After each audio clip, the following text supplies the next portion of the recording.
Hello everybody, it's Bashra from Cat Crochet. I just wanted to do a little demonstration of how to do the foundation chain, how to do the first row and the next row after that, and then that's just a repeat after. There's no problem. So a couple of people messaged me.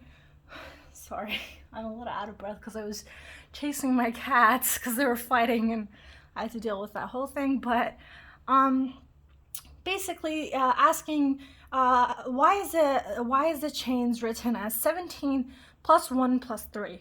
That's a great question, and essentially mathematically that is the same thing as 18 plus 3 or 17 plus 4. So in number wise that is the exact same thing, so no confusion there.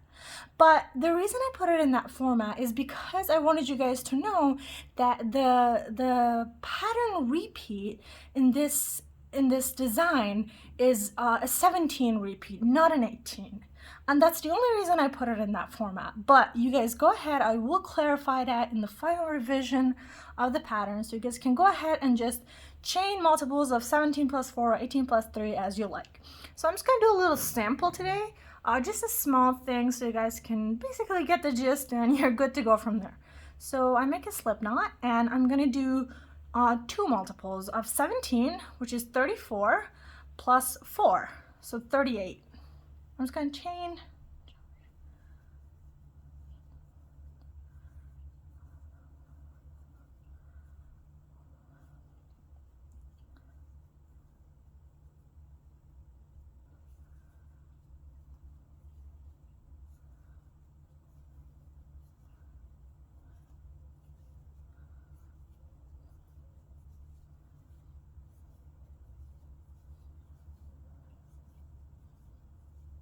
$38. Okay, so I'm just going to do a little quick count.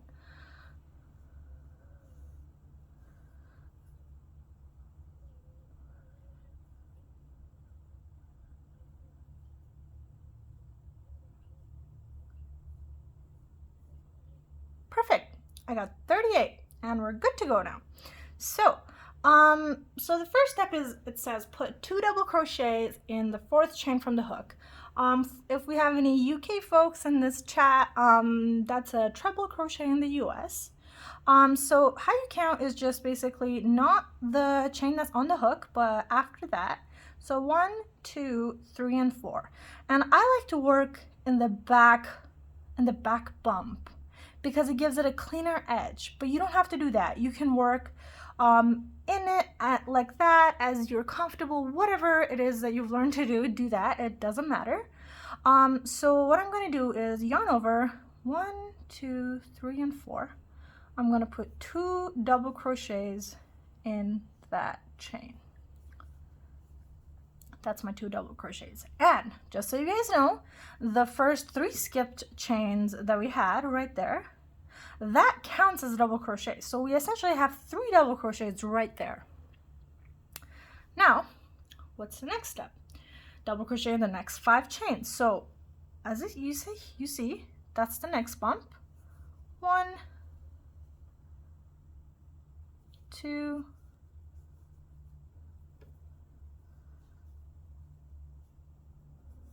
3, 4, and 5. So we did our first increase. So this is going to be a peak because we had an increase. All the increases are peaks. All the decreases, or double crochet 2 togethers, are the valleys. So we had the 3 at the beginning and 5 double crochet after. 1, 2, 3, 4, 5. Perfect. We did our 5 DCs. Now we have to double crochet 2 together over the next 2 chains. How you do a double crochet 2 together is basically you yarn over, put your hook in the next chain, yarn over, pull through, yarn over, pull through 2, but do not finish this double crochet. We're trying to make 2 chains into 1, or 2 stitches into 1 stitch. So we're trying to reduce or decrease. So you yarn over, you still have the 2 hooks from the last double crochet on your hook. Sorry, you can still have the last 2 chains on your hook, and you're gonna yarn over, go into the next loop or the chain, yarn over, pull through, yarn over, pull through 2. Now you have 3 loops on your hook, yarn over, pull through all of them. That is a double crochet 2 together. Super simple. Now it says to skip 2 chains. 1, 2, that's going to be skipped. We're going to do a double crochet 2 together in the next 2 chains. So we're skipping those 2, going to the third one, double crochet, you do a half, not completed, you have 2 loops, go into the next one, yarn over, pull through 2, and pull through all 3. Now that's a valley. So when this row is done, you can see that it goes like that. You'll see it at the end. So the next step is to do 5 double crochets again. So as we go up towards the peak, we do 5. So that stays consistent. You do 5 going down, you do 5 going up. 1, 2, 3, no skipping, no increasing, just solid double crochet for 5 chains. And 5. Now we gotta do an increase to account for the decrease that we had. Now, how do we do an increase? You have to put 2 double crochet, chain 2, 2 double crochet in the next chain. Not over the next 2 chains, but in one chain you do all of those stitches. So in the next chain that you can see here, right there, I'm gonna do 1 double crochet, 2 double crochets, whoop, chain 2, back into the same stitch. Don't go into the next one. Back into the same stitch. Double crochet and double crochet. Perfect. Now you got your peak. Now, after this, your chains might get a little tightened. You might not see that right there. I can see it easily now, but a lot of times it gets really hidden and you might miscount and not count that as the next chain, but there is a chain there, so don't forget about it. Now, as we said, after increase and decrease, we just do 5 solid going down. That's the first one, second, third, fourth, and 5th. So we have reached our pattern repeat, basically. You did the 5 double crochets down. Now you got to do decrease again, exactly as we did over here, right there. We did a decrease. We have to do another decrease down here when we reach the valleys. So we did our 5 double crochets.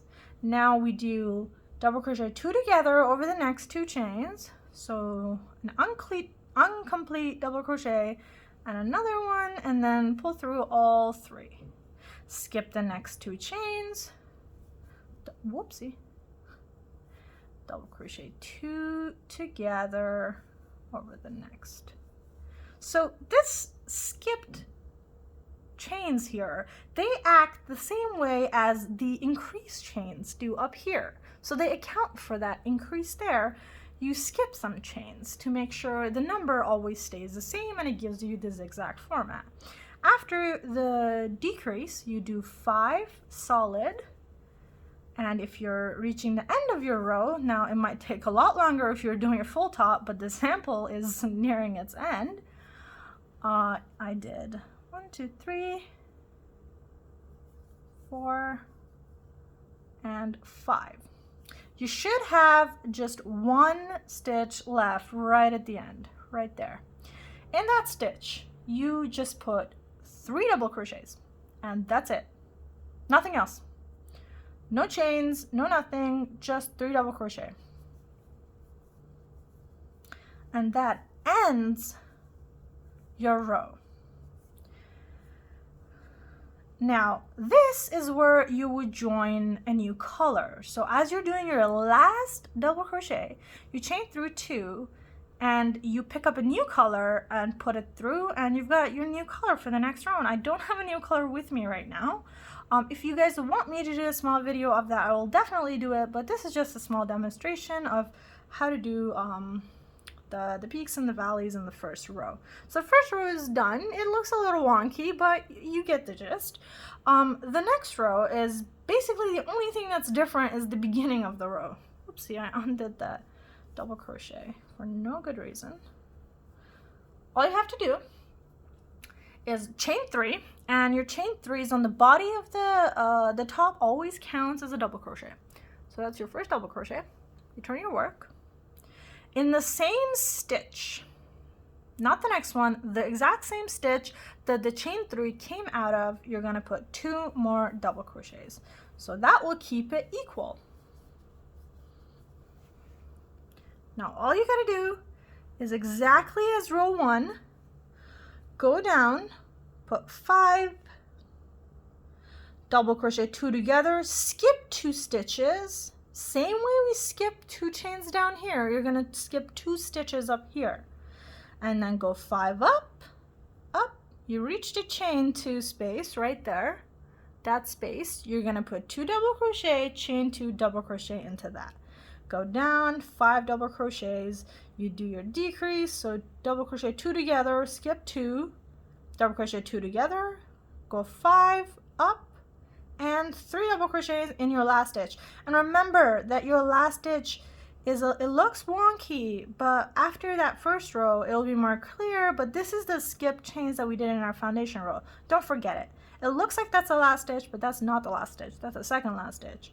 So you put all the way here and then 3 stitch into that third chain, third, oh my god, turning chain from last row. I really hope that helped you guys out, kind of get you started. If you have any other questions, please send me a DM or send in a group chat. I'm always, like, I have my notifications on, so I'll hear it, like I'll see it most likely right away if I'm awake. And yeah, we're good to go. I really want to thank you guys for being on this team. I'm super excited to release the patterns I have and hopefully work with all of you again in my future pattern. Thank you so much and have a great day, everyone.